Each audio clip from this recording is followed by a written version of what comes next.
আলোচনায় অংশগ্রহণ করবেন ঢাকা 11 আসন থেকে নির্বাচিত মাননীয় সদস্য জনাব মোহাম্মদ নাহিদ ইসলাম। জনাব মোহাম্মদ নাহিদ ইসলাম, আপনার সময় 25 মিনিট। ধন্যবাদ আপনাকে। মাননীয় স্পিকার, আপনাকে ধন্যবাদ। মাননীয় স্পিকার, বক্তব্য ভেবেছিলাম শুরু করব অন্য বিষয় নিয়ে, কিন্তু আজকের অধিবেশনের দিনের আলোচনায় আমাদেরকে আরো বেশি অবাক করলেন মাননীয় অর্থমন্ত্রী।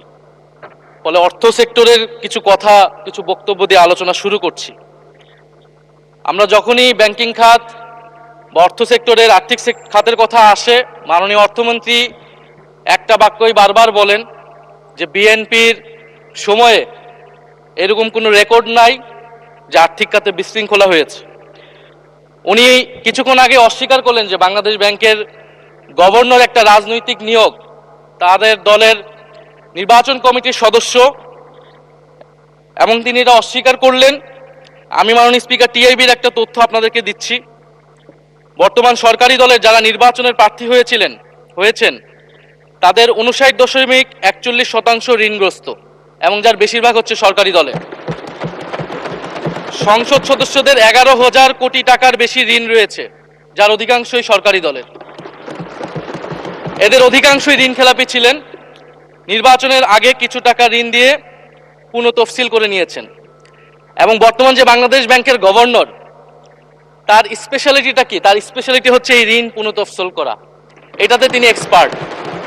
ফলে তাকে বাংলাদেশ ব্যাংকের গভর্নর কেন দেওয়া হয়েছে এটা খুব পরিষ্কার মাননীয় স্পিকার।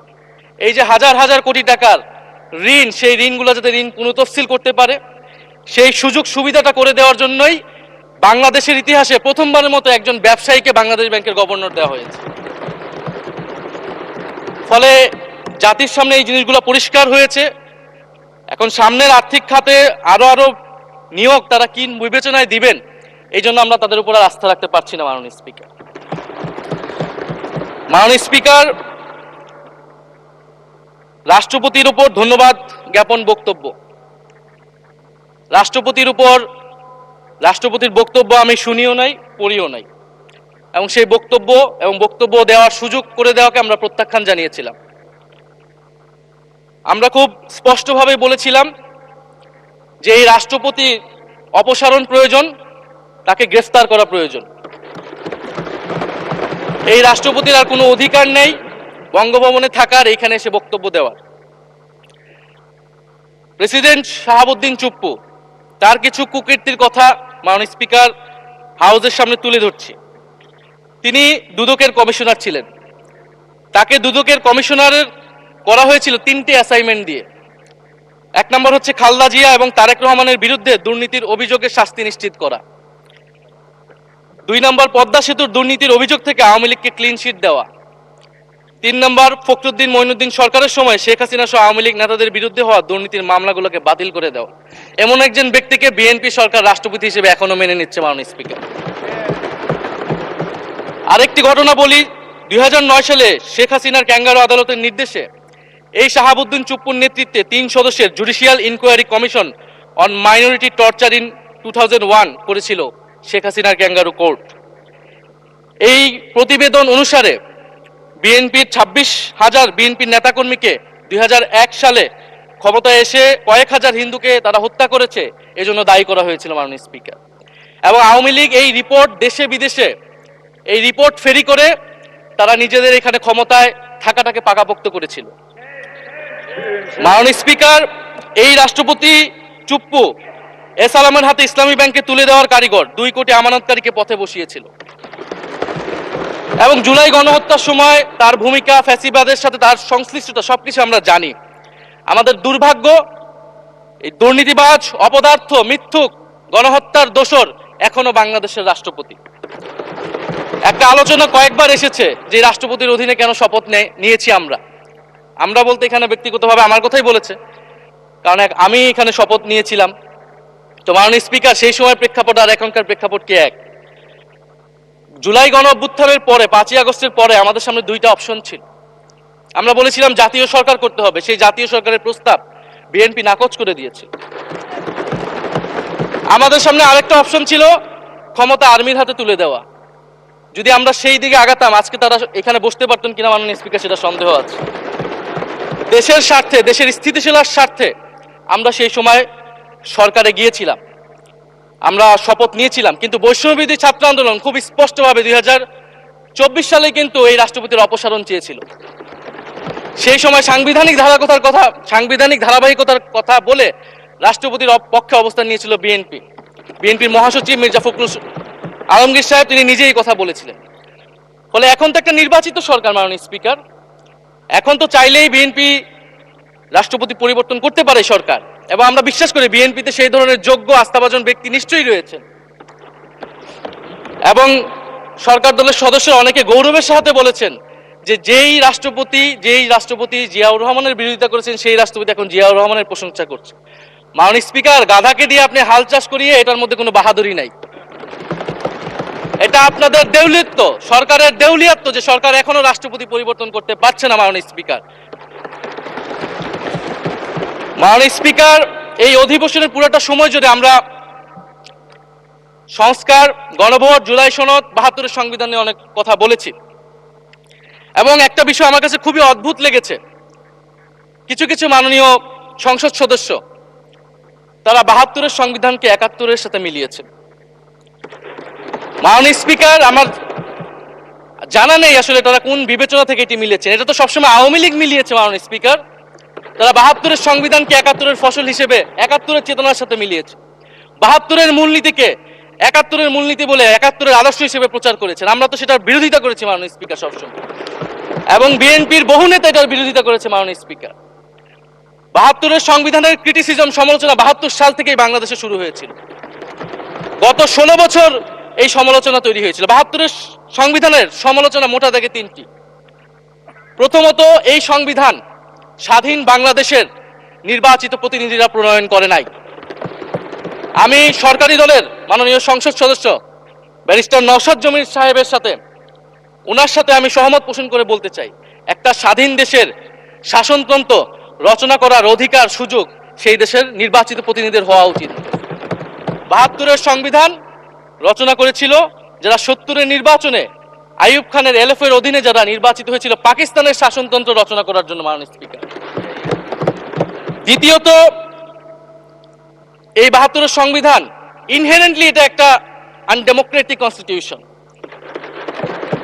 একজন ব্যক্তির হাতে সকল ক্ষমতা অর্পণ করা হয়েছিল মাননীয় স্পিকার। সেই সময় শেখ মুজিবকে সামনে রেখে এই সংবিধান তৈরি করা হয়েছিল। একজন ব্যক্তির হাতে সংসদের ক্ষমতা, নির্বাহী বিভাগের ক্ষমতা, এমনকি বিচার বিভাগের ক্ষমতাও নানা কায়দা করে তার হাতে তুলে দেওয়া হয়েছিল মাননীয় স্পিকার। ফলে স্বৈরতন্ত্রের বীজ কিন্তু সেই 72-এর সংবিধান থেকে বাংলাদেশে শুরু হয়েছিল। এবং সবচেয়ে ইম্পর্টেন্ট, এই সংবিধান হচ্ছে মুজিববাদী আদর্শ দ্বারা রচিত হয়েছিল মাননীয় স্পিকার। 71-এর আদর্শ কিন্তু চার নীতি ছিল না মাননীয় স্পিকার। 71-এর আদর্শ ছিল সাম্য, মানবিক মর্যাদা, সামাজিক ন্যায় বিচার। 72-এর সংবিধান এসে বলা হলো জাতীয়তাবাদ, বাঙালি জাতীয়তাবাদ, ধর্মনিরপেক্ষত্ব, গণতন্ত্র এবং সমাজতন্ত্র, এবং এটার বিরুদ্ধে বিদ্রোহ করেছিলেন মেজর জিয়াউর রহমান। মাননীয় স্পিকার, আজকে বিএনপি তার ফান্ডামেন্টাল জায়গা থেকে সরে যাচ্ছে মাননীয় স্পিকার। শুধু জামাত ইসলাম 72-এর বিরোধিতা করেছে বলে কি বিএনপি এখন আওয়ামী লীগের পজিশনে চলে গিয়েছে? আমাদের জানা নেই মাননীয় স্পিকার। 72-এর সংবিধানের বিরোধিতা করেছেন বদরুদ্দিন উমর, 72-এর সংবিধানের বিরোধিতা করেছেন মাওলানা ভাসানী, 72-এর সংবিধানের বিরোধিতা করেছেন কমরেড মুজাফফর আহমেদ, 72-এর সংবিধানের বিরোধিতা শত শত মুক্তিযোদ্ধারা করেছেন মাননীয় স্পিকার। ফলে এই 72-এর সংবিধানকে বাতিল করার একটা সুযোগ আমাদের এসেছিল 1975 সালের সিপাহী জনতার বিপ্লবের মধ্য দিয়ে। জিয়াউর রহমানের এটা একটা ঐতিহাসিক ভুল বলবো মাননীয় স্পিকার, তার প্রতি সম্মান রেখে, যে আমরা সেই সময় সেই অপরচুনিটি মিস করেছি। আমরা একটা গণপরিষদ দিয়ে নতুন সংবিধান করতে পারি না, এবং এই অপরচুনিটি আমরা এই 24-ও মিস করেছি এবং এখনো করতে যাচ্ছি মাননীয় স্পিকার। মাননীয় স্পিকার, 5ই আগস্টের পরে যখন সংস্কারের আলোচনা আসলো, বৈষম্যবিরোধী ছাত্র আন্দোলন তারা তাদের পক্ষ থেকে আমরা বলেছিলাম আমরা নতুন সংবিধান চাই বা সংবিধান পুনর্লিখন চাই। বিএনপি বলেছিল তারা নির্বাচনের মাধ্যমে ক্ষমতায় যেতে চায়। ফলে 5ই আগস্টের পর থেকে রাস্তা দুটি আলাদা হয়ে গেছিল মাননীয় স্পিকার। তখন আমরা একটা মধ্যপন্থায় আসলাম যে আমরা সংস্কারে আসি। সেই জায়গা থেকে সংস্কার কমিশন ঐক্যমত, সেখানে আলোচনা হলো। এখন সাংবিধানিক সংস্কার পরিষদ করার কথা গণভোটে বলা হলো, এখন বিএনপি সেই জায়গা থেকে সরে গিয়েছে। এখন বিএনপি যদি সেই জায়গা থেকে সরে যায়, আমাদেরকে পূর্বের জায়গায় ফেরত যেতে হবে। মাননীয় স্পিকার, সংবিধান পুনর্লেখনের দাবি আমাদেরকেও জানাতে হবে। তারা যদি ৭২-এর পক্ষে এরকম অটল অবস্থানে থাকে। জুলাই সনদ নিয়ে অনেক কথা হয়েছে মাননীয় স্পিকার। জুলাই সনদ, জাতীয় জুলাই সনদ, আমরা যেদিন স্বাক্ষর হয়েছিল, আমরা জাতীয় নাগরিক পার্টি সেদিন স্বাক্ষর অনুষ্ঠানে যাইনি মাননীয় স্পিকার, এবং পরবর্তীতে আমরা স্বাক্ষর করেছি বলা যায় না, আমরা সেখানে আমাদের কমেন্টটা দিয়ে এসেছিলাম মাননীয় স্পিকার। জুলাই জাতীয় সনদ, জুলাই গণ অভ্যুত্থানের পরবর্তীতে এত কষ্টের যে ফসলটাকে, সেইটাকে মাননীয় স্পিকার নোট অফ ডিসেন্ট দিয়ে সেটাকে কলুষিত করে ফেলা হয়েছে। যেদিন জুলাই জাতীয় সনদ স্বাক্ষর হয়, সেদিন জুলাই জাতীয় সনদের মেজর সংস্কারগুলোতেই পাশে একটা নোট লেখা হয়েছে যে কোনো রাজনৈতিক দল বা জোট তাদের নির্বাচনী ইস্তিহার উল্লেখপূর্বক যদি জনগণের ম্যান্ডেট লাভ করে, তাহলে তারা সেই মতো ব্যবস্থা গ্রহণ করতে পারবে। তাহলে যেই দল নির্বাচনে জয়ী হবে, তারা তাদের ইস্তেহার অনুযায়ী সবকিছু করবে মাননীয় স্পিকার। এটার জন্য ঐক্যমতের কোনো প্রয়োজন হয় না। আপনি যদি নির্বাচনে জিতে আপনার ইস্তেহার মতোই সবকিছু করবেন, তাহলে আপনার সাথে আমার কিসের ঐক্যমত, কিসের আলোচনা? এবং সেই নোটগুলো কিভাবে লেখানো হয়েছে, কিভাবে বল প্রয়োগ করে, শক্তি প্রয়োগ করে ঐক্যমত কমিশনকে চাপ দিয়ে লেখানো হয়েছে মাননীয় স্পিকার, এটা ঐক্যমত কমিশনের আমি মনে করি এখন বলার সুযোগ হয়ে এসেছে, সময় এসেছে। ফলে জুলাই জাতীয় সনদ কে আমরা একসেপ্ট সেই সময় করতে পারি নাই, এবং মাননীয় স্বরাষ্ট্রমন্ত্রীর ভাষাকে ধার করে আমি বলতে চাই যে জুলাই জাতীয় সনদ এক অন্তহীন প্রতারণার দলিলে পরিণত করেছে মাননীয় স্পিকার বিএনপি এটাকে। এবং ৭২-এর সংবিধানকে আওয়ামী লীগ দলীয় ইস্তেহারে পরিণত করেছিল, কলুষিত করেছিল, এবং জুলাই জাতীয় সনদকে বিএনপি কলুষিত করেছে, দলীয় ইস্তেহারে পরিণত করেছে মাননীয় স্পিকার। আপনি বলছেন জুলাই জাতীয় সনদ, তারপরে আপনি দেখাচ্ছেন হচ্ছে আমার দলীয় ইস্তিহার, তাহলে এখানে তো কোনো ঐক্যমতের সুযোগ নাই। এরপরে আসলো গণভোট।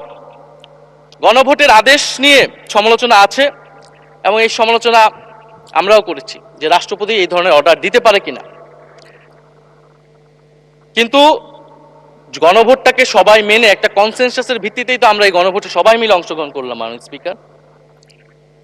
বিএনপি এবং তৎকালীন বিএনপির বর্তমান মাননীয় প্রধানমন্ত্রী এবং চেয়ারপারসন, তিনি নিজেও সংস্কারের পক্ষে, হ্যাঁ পক্ষে ভোটে প্রচারণা করেছেন। ফলে আপনাদের ইলেকশনের আগে এটা পরিষ্কার করা প্রয়োজন ছিল যে এই গণভোট আপনারা মানেন না, এই গণভোটে হ্যাঁ বা না জিতুক এটার সাথে আপনাদের কোনো সম্পর্ক নাই। ওনারা কিন্তু মাননীয় স্পিকার সেটা করেননি। ফলে জুলাই গণভোট এটা রাজনৈতিক সিদ্ধান্ত এবং গণরায়। মাননীয় স্বরাষ্ট্রমন্ত্রী তিনি নিজেই সেই সময় বলেছেন যে গণরায় হচ্ছে সার্বভৌম ক্ষমতা, জনগণের রায় আসলে সেটা সকলেই মেনে নিতে বাধ্য হবে, এমনকি যদি সেটার বিরুদ্ধেও কেউ বিজয়ী হয় তারাও সেটা মেনে নিতে বাধ্য হবে।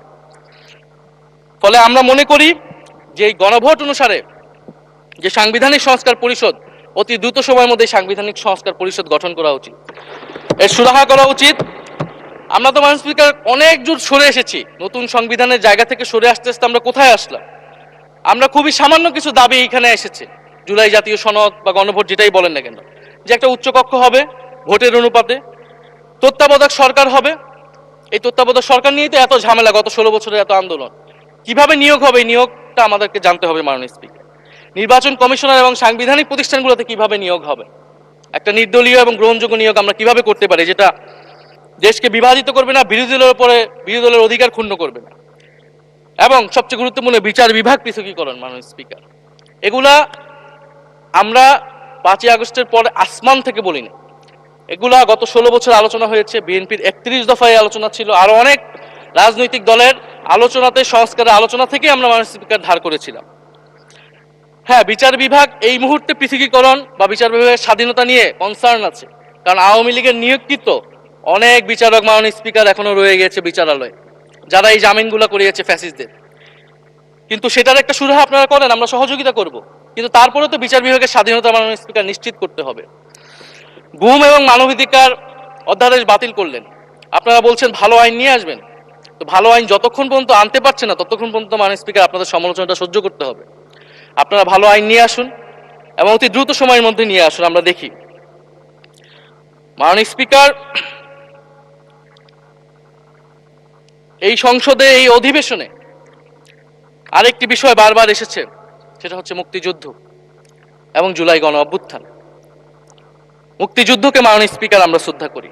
আমরা মনে করি এই প্রজন্ম যারা জুলাই গণ অভ্যুত্থানে অংশগ্রহণ করেছি, জুলাই গণ অভ্যুত্থানের মধ্য দিয়ে মুক্তিযুদ্ধের নতুন রূপ তৈরি হয়েছে, মুক্তিযুদ্ধের নবায়ন হয়েছে। মাননীয় স্পিকার, ফলে মুক্তিযুদ্ধের সাথে জুলাই গণ অভ্যুত্থানের কোনো সাংঘর্ষিক অবস্থান নেই। আমরা বারবার বলেছি মুক্তিযুদ্ধ, জুলাই গণ অভ্যুত্থান হচ্ছে মুক্তিযুদ্ধেরই আরেকটি ধারাবাহিকতা। মুক্তিযুদ্ধে আমরা সাম্য মানবিক মর্যাদার কথা বলেছি, জুলাই গণ অভ্যুত্থানে আমরা বৈষম্য বিরোধী গণতান্ত্রিক বাংলাদেশের কথা বলেছি। মাননীয় স্পিকার, কোথায় পার্থক্য, কোথায় আলাদা, এবং কোন ঘটনা বড় কোন ঘটনা ছোট, এটা অহৈতুক তর্ক। মাননীয় স্পিকার, আমরা কেউ বলি নাই যে জুলাই গণ অভ্যুত্থান মুক্তিযুদ্ধের থেকে বড়, বা জুলাই গণ অভ্যুত্থান 90-এর থেকে বড় বা 90-এর থেকে ছোট। জুলাই গণ অভ্যুত্থান এক বিশেষ ঘটনা বাংলাদেশের ইতিহাসে, মুক্তিযুদ্ধ এক বিশেষ ঘটনা, মুক্তিযুদ্ধ বাংলাদেশের ফাউন্ডেশন। মাননীয় স্পিকার, এটার ব্যাপারে আমরা আনকম্প্রোমাইজেবল, এটা নিয়ে কোনো বিতর্কের কোনো সুযোগ নাই। তবে এই কথাটা ওনারাই বারবার বলে মুক্তিযুদ্ধকেও ছোট করতেছেন, জুলাই গণ অভ্যুত্থানকেও ছোট করতেছেন। আরেকটি বিষয় মাননীয় স্পিকার, মুক্তিযুদ্ধর কথা যখন এসেছে, আমরা যে সাম্প্রতিক সময়ে জাতীয় মুক্তিযোদ্ধা কাউন্সিল জামুক আইন সংশোধন করা হলো, অধ্যাদেশ পাশ করা হলো, সেখানে কিন্তু একটা গুরুত্বপূর্ণ সংশোধনী এসেছে। মুক্তিযোদ্ধাদের সংজ্ঞা থেকে মুজিব বাহিনীকে বাদ দেওয়া হয়েছে। মাননীয় স্পিকার, এবং আপনারা জানেন যে এই মুজিব বাহিনী, সেটাকে সংযুক্তির মাধ্যমে হাজার হাজার ছাত্রলীগের নেতাকর্মীকে মুক্তিযোদ্ধা সার্টিফিকেট দেওয়া হয়েছিল। মাননীয় স্পিকার, মুজিব বাহিনীর রোল কি ছিল, এটা আপনারা এখানে যারা অভিজ্ঞ মাননীয় স্পিকার অনেক মুক্তিযোদ্ধা আছেন, তারা ভালো করেই জানেন। মুজিব বাহিনী তৈরি হয়েছিল অন্তর্ঘাত তৈরি করার জন্য। তারা অস্ত্র হাতে দেশে পাকিস্তান বাহিনীর বিরুদ্ধে যুদ্ধ করে নাই। তারা দেশে ঢুকে মুক্তিযুদ্ধের আওয়ামী লীগ বাদে অন্য যেই পক্ষগুলো রয়েছে তাদেরকে হত্যা করেছিল। মাননীয় স্পিকার, ফলে মুজিব বাহিনী কিন্তু কোনো মুক্তিযোদ্ধা না বর্তমান আইন অনুসারে। কিন্তু এখানে অনেক মুজিব বাহিনীর কিছু লোক আছেন, তারা নিজেদেরকে মুক্তিযোদ্ধা হিসেবে বারবার জাহির করছে। ফলে আমাদেরকে এই ফারাকটাও করতে হবে। মাননীয় স্পিকার, এবং মুক্তিযুদ্ধের পক্ষ বিপক্ষের রাজনীতি গত 50 বছর ধরে হয়েছে। আমরা এই সমাধান এখনো কেন করতে পারিনি? মাননীয় স্পিকার, এর দায়ভার কে নেবে? বিএনপি কি নেবে না, যারা 29 বছর জামাতের সাথে রাজনীতি করেছে? একটা কথা তো এখন সবাই বলে, সাথে থাকলে সঙ্গী, না থাকলে জঙ্গি। ফলে এটার দায়িত্ব ছিল তো উনাদের, এই রিকনসিলিয়েশন তৈরি করা, এই প্রশ্নের সুরাহা করা। জুলাই গণ অভ্যুত্থানের পরে, স্বাধীনতার 54-55 বছর পরে জাতীয় সংসদে মুক্তিযুদ্ধের পক্ষ আর বিপক্ষ বলে ভাগ থাকবে, এটা তো মাননীয় স্পিকার আমরা প্রত্যাশা করি না, এটা এই প্রজন্ম প্রত্যাশা করে না। আমি মাননীয় স্বরাষ্ট্রমন্ত্রীর সাথে একমত পোষণ করি যে ইতিহাসের এই বিতর্ক আমাদেরকে সমাধান করতে হবে, একপাশে রেখে সামনের দিকে এগিয়ে যেতে হবে, এবং এটা সব পক্ষকে এটার জন্য দায়িত্বশীল ভূমিকা পালন করতে হবে। মুক্তিযুদ্ধ যেমন কোনো দেশের ষড়যন্ত্র না, আবার মুক্তিযুদ্ধের নাম করে এদেশে যে লুটপাট ফ্যাসিবাদ কায়েম হয়েছে সেটাও আমাদের ভুলা যাবে না। মাননীয় স্পিকার, জুলাই গণ অভ্যুত্থান সকলের অংশগ্রহণে হয়েছিল, এটা আমরা বারবার বলেছি। তবে বিএনপির বিভিন্ন সদস্য তারা তাদের আলোচনায় বারবার বলার চেষ্টা করে যে আমরা ছিলাম না, আমরা তো এভাবে ছিলাম, এভাবে ছিলাম। এটা তো প্রমাণ করার প্রয়োজন নাই। মাননীয় স্পিকার, এটা কেন এত হীনমন্যতা আমাদের এটা বুঝে আসে না। বিএনপি তো অবশ্যই জুলাই গণ অভ্যুত্থানে ছিল, আমাদের সাথেই ছিল, এবং সেই সময়ের একটা উক্তি বিএনপির মহাসচিব মির্জা ফখরুল ইসলাম আলমগীর, উনি বলেছিলেন যে এই আন্দোলনের সাথে আমাদের সম্পর্ক নাই, এটা ছাত্রদের আন্দোলন। তার ওই বক্তব্য সঠিক ছিল। মাননীয় স্পিকার, তার উনার ওই সময়ে কৌশলগত অবস্থান এটাই সঠিক ছিল, উনি ওই সময় এই বক্তব্যই প্রয়োজন ছিল, এটা তো আমাদের কোনো দ্বিমত নাই। মাননীয় স্পিকার, আমাকে ডিজিএফআই, ডিবি, এসবি, বাংলাদেশের হেন কোনো গোয়েন্দা সংস্থা নাই যারা আমাকে ইন্টারগেশন করেছে, টর্চার করেছে, এবং একটা কথা বারবার বলানোর চেষ্টা করেছিল যে এই আন্দোলন বিএনপি জামাতের আন্দোলন, যারা আগুন লাগিয়েছে তারা বিএনপি জামাতের সন্ত্রাসী। এটা একবার তোমরা শুধু বলো। ডিবি অফিসের শেষ পর্যন্ত আমরা বাধ্য হয়েছি আন্দোলন স্থগিতের ঘোষণা দিতে, কিন্তু কখনো এই কথাটা মাননীয় স্পিকার আমরা বলিনি। ফ্যাসিবাদ বিরোধী রাজনৈতিক দলের নেতাকর্মীকে আমরা আন্দোলনের সময় থেকে এখন পর্যন্ত কখনো আমরা অস্বীকার করিনি। কিন্তু একটা জায়গা আমরা ফারাক করতে চাই, যে এই গণ অভ্যুত্থান কোনো দলীয় আন্দোলন নয়। 90-এর গণ অভ্যুত্থান, 69-এর গণ অভ্যুত্থান থেকে এই গণ অভ্যুত্থানের পার্থক্য রয়েছে। মাননীয় স্পিকার, এই গণ অভ্যুত্থানে ফ্যাসিবাদ বিরোধী রাজনৈতিক দলের নেতাকর্মীরা নেতৃত্বে নয়, সামনে পিছনে ছিল মাননীয় স্পিকার, সামনে সাধারণ জনগণ ছিল, ছাত্ররা ছিল। ফলে সেই হিসেবেই এই গণ অভ্যুত্থানকে স্বীকৃতি দেওয়া উচিত। এখন যদি বলা হয় যে অমুকের নেতৃত্বে এই গণ অভ্যুত্থান হয়েছে, আমাদের লোকেরা এই গণ অভ্যুত্থান করেছে, এটা মাননীয় স্পিকার এই গণ অভ্যুত্থানের সাথে যারা সাধারণ মানুষ নেমেছিল, যারা শহীদ হয়েছে, তাদের সাথে মাননীয় স্পিকার বিশ্বাসঘাতকতা করা হবে। ফলে জুলাই গণ অভ্যুত্থানের সকলের অংশগ্রহণ ছিল। হ্যাঁ, আমাদের অনেক মত পার্থক্য, জুলাই গণ অভ্যুত্থানের পরে আমাদের রাস্তা আলাদা হয়ে গেছে আমরা মনে করি রাজনৈতিকভাবে, কিন্তু গণ অভ্যুত্থান আমরা একসাথেই করেছিলাম মাননীয় স্পিকার। এবং আমি দুইটা কোটেশন বলতে চাই মাননীয় স্পিকার। 7ই আগস্টে নয়াপল্টনের সমাবেশে জনাব তারেক রহমান ভার্চুয়ালি যুক্ত হয়ে বলেন, 1971 ছিল স্বাধীনতা অর্জনের আন্দোলন, আর 2024-এর আন্দোলন হলো সেই স্বাধীনতা ও সার্বভৌমত্ব রক্ষার আন্দোলন।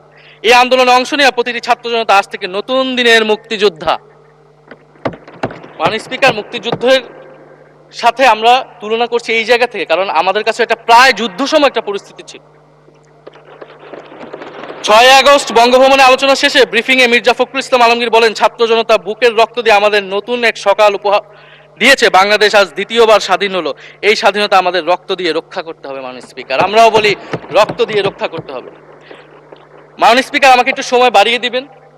আমি যে সময়টা পেয়েছি এটা বিরোধী দলের কোটা থেকে, আমি আশা করব সরকারি দলের কোটা থেকে আমি আরো 10 মিনিট পাবো। মাননীয় স্পিকার, মাননীয় চিফ হুইপ এবং সংসদ নেতা নিশ্চয়ই এটাতে সম্মতি দিবেন। মাননীয় স্পিকার, আমরা ভারত এবং পররাষ্ট্রনীতি নিয়ে কিছু কথা বলতে চাই। এই সরকার আসার পর একটা জিনিস বারবার আছে যে ভারতের সাথে সম্পর্ক উন্নয়ন, এবং মাননীয় পররাষ্ট্র মন্ত্রী যিনি আগের সরকারের নিরাপত্তা উপদেষ্টা, যার পদত্যাগ তৎকালীন বিএনপি চেয়েছিলেন, সেই পররাষ্ট্রমন্ত্রী ভারতে সফর করেছেন প্রথম, এবং তিনি যে বিবৃতি দিয়েছেন সেই বিবৃতিটা আমাদের কাছে স্পষ্ট না। আমরা কোন ভিত্তিতে ভারতের সাথে সম্পর্ক উন্নয়নের কথা বলছি? যেই ভিত্তিতে আওয়ামী লীগ উন্নয়নের কথা বলেছিল সেই ভিত্তিতে? ভারত বাংলাদেশকে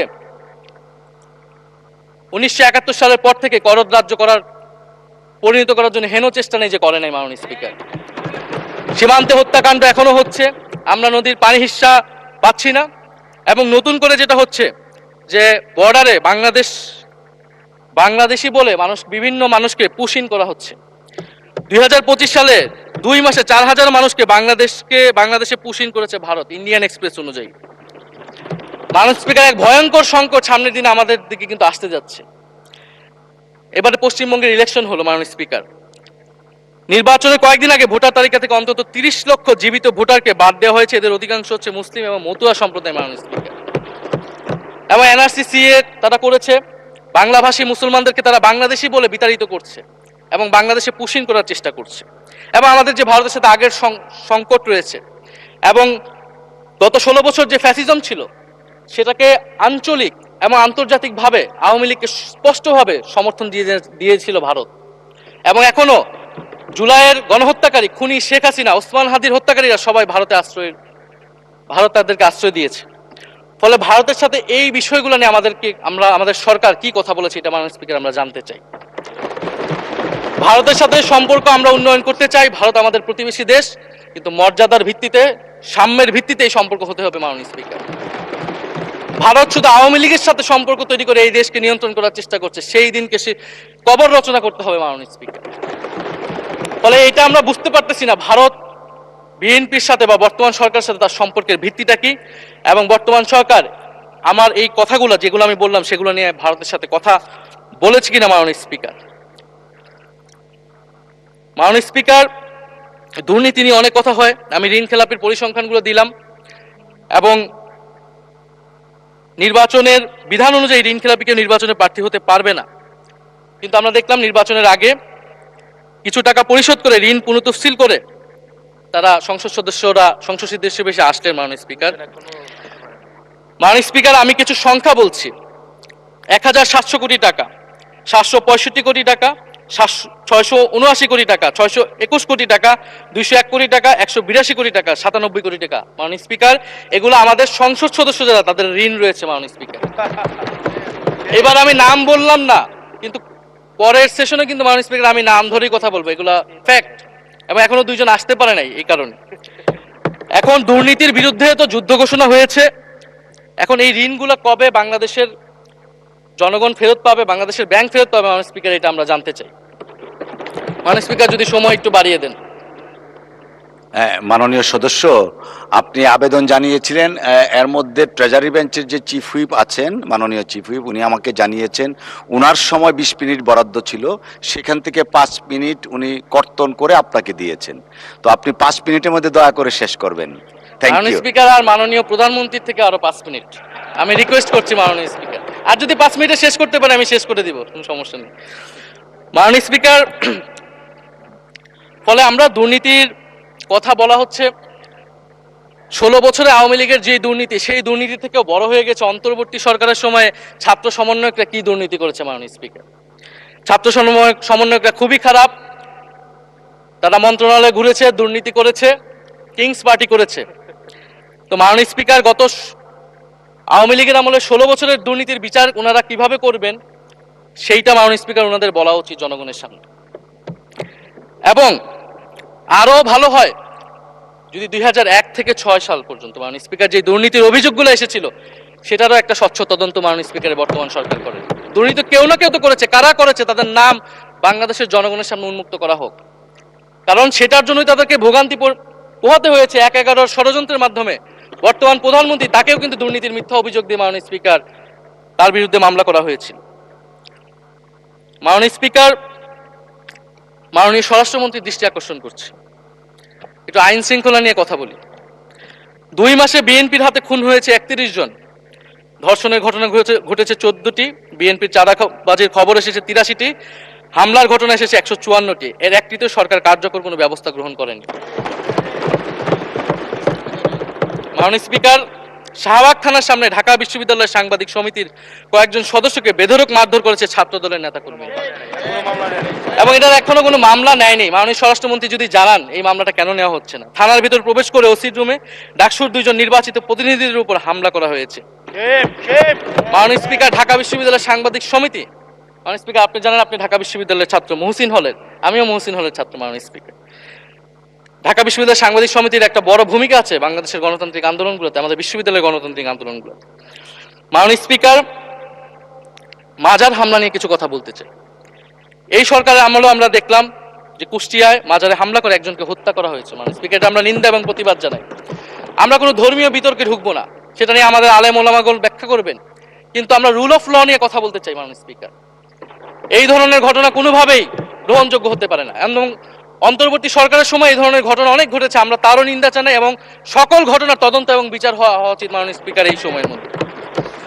মাননীয় স্পিকার, জঙ্গিবাদ নিয়ে নতুন করে কথা আসছে, সরকারের প্রতি অনুরোধ থাকবে আপনারা একটু সমন্বয় করে বক্তব্য দিন।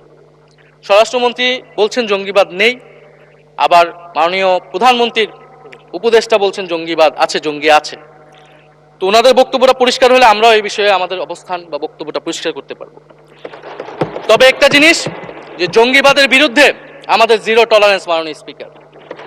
এটা বাংলাদেশের সিকিউরিটি প্রশ্ন, এবং এটা সরকার এককভাবে ডিল করতে পারবে না, এটা জাতীয় ঐক্য লাগবে, এবং সরকারকে আমরা সর্বাত্মকভাবে সহযোগিতা করবে এই বিষয়ে। তবে বিগত আমলের মতো এবং ওয়ারেন্ট টেররের প্রজেক্ট হিসেবে যাতে বাংলাদেশে কোনো জঙ্গিবাদের নাটক না হয় মাননীয় স্পিকার, এটাও আমাদের মাথায় রাখবে। মাননীয় স্পিকার, আমাদের দেশের প্রধান একটা জনগোষ্ঠী হচ্ছে কৃষক, আমরা সবাই কৃষক পরিবারের সন্তান। সরকার কৃষি কার্ড দিচ্ছে, এটা সরকারকে সাধুবাদ জানাই। তবে সরকার গত বছরের যে দামে কৃষক থেকে ধান এবং চাল কিনেছে, এই বছর ঠিক একই দামে কৃষক থেকে ধান কিনছে, এটার ফলে কৃষকদের কিন্তু মাননীয় স্পিকার লোকসান হচ্ছে। ডিজেলের দাম বৃদ্ধি হয়েছে, সেচ খরচ, সার, বীজ, শ্রমিক মজুরি সব মিলিয়ে মাননীয় স্পিকার বড় মৌসুমে ধানের উৎপাদন খরচ উল্লেখযোগ্যভাবে বেড়েছে। একদিকে কৃষি কার্ড দিবেন, আরেকদিকে ধানের ন্যায্য মূল্য আপনারা কৃষককে দিবেন না, এটা মাননীয় স্পিকার কোনো সমাধান বলে আমরা মনে করি না। মাননীয় স্পিকার, আমরা জুলাই গণহত্যার বিচার নিয়ে মাননীয় আইনমন্ত্রীকে এখন পর্যন্ত কোনো ব্রিফিং মাননীয় সংসদে করতে শুনি নাই, হয়তো আমরা মিস হয়ে যেতে পারে। আমরা আশা করব উনি প্রতি অধিবেশনে সংসদে এবং সংসদের বাইরে, আমাদের ট্রাইব্যুনালের চিফ প্রসিকিউটর আছেন, মাননীয় আইনমন্ত্রীর থেকেও আমরা জুলাই গণহত্যার বিচার প্রক্রিয়া কতটুকু আগাচ্ছে, কিভাবে আগাচ্ছে, এটা নিয়ে আমরা স্বচ্ছ বক্তব্য ওনাদের কাছ থেকে, সরকারের কাছ থেকে মাননীয় স্পিকার আশা করি। আমরা আশা করি মাননীয় স্পিকার যে জুলাই যারা শহীদ হয়েছিলেন, শহীদ পরিবারদের যে সকল সুযোগ সুবিধা দেওয়া হয়েছিল অন্তর্বর্তী সরকার থেকে, সেই সব কিছু অব্যাহত থাকবে এবং বর্তমান সরকার সেটা আরো বৃদ্ধি করবে মাননীয় স্পিকার, শহীদ পরিবার এবং আহত যোদ্ধাদের জন্য। মাননীয় স্পিকার, আর 2 মিনিট যদি বৃদ্ধি করতেন আমি শেষ করে দিব। 2 মিনিট। জি, 2 মিনিট বৃদ্ধি করা হলো। মাননীয় স্পিকার, আমরা এই জুলাই গণ অভ্যুত্থানে এই প্রজন্ম কর্মসংস্থানের বড় একটা দাবি নিয়ে কিন্তু মাননীয় স্পিকার চাকরির আন্দোলন থেকে আন্দোলনটা শুরু হয়েছিল। ফলে আমরা আশা করব এই সরকারের সময় কর্মসংস্থানের সুরাহা হবে এবং সেটার জন্য আর্থিক খাতে দুর্নীতি বন্ধ করতে হবে, বিনিয়োগ আনতে হবে এবং চাকরিতে স্বজনপ্রীতি, দুর্নীতি এগুলো একদম বন্ধ করতে হবে মাননীয় স্পিকার, সরকারি চাকরিতে বিশেষত। মাননীয় স্পিকার, একটা বিষয় যে সরকার এখন বলে দিচ্ছে যে বিরোধী দল কিভাবে কথা বলবে, কিভাবে বিরোধিতা করবে এবং বিরোধী দলের পতনও হয়ে যাবে, এরকম কথা মাননীয় স্পিকার সংসদে আমাদের শুনতে হচ্ছে। তো বিরোধী দল তো মাননীয় স্পিকার সরকারের প্রেসক্রিপশন অনুযায়ী বিরোধিতা করবে না, সরকারের শিখিয়ে দেওয়ার প্রয়োজন নাই কিভাবে কথা বলবে, কিভাবে বিরোধিতা করবে। বিরোধী দল বিরোধিতা করবে, সমালোচনা করবে, জনগণ এটা ঠিক করবে বিরোধী দলকে কতটুকু সমর্থন দিবে কি দিবে না। এবং বিরোধী দলের রাজনীতি মাননীয় স্পিকার বিএনপি করেছে, আমরা দেখেছি, তখন ছোট ছিলাম। মাননীয় স্পিকার, আমি যখন ইন্টারমিডিয়েটে পড়ি, খালেদা জিয়া তখন গ্রেফতার হন এবং তার পরের দিন আমার বাবা রাজনৈতিক মামলায় গ্রেফতার হন। আমার মা আমাকে নিয়ে থানায়, কোর্টে কোর্টে এবং কারাগারে কারাগারে আমি আমার মায়ের সাথে ঘুরেছি মাননীয় স্পিকার।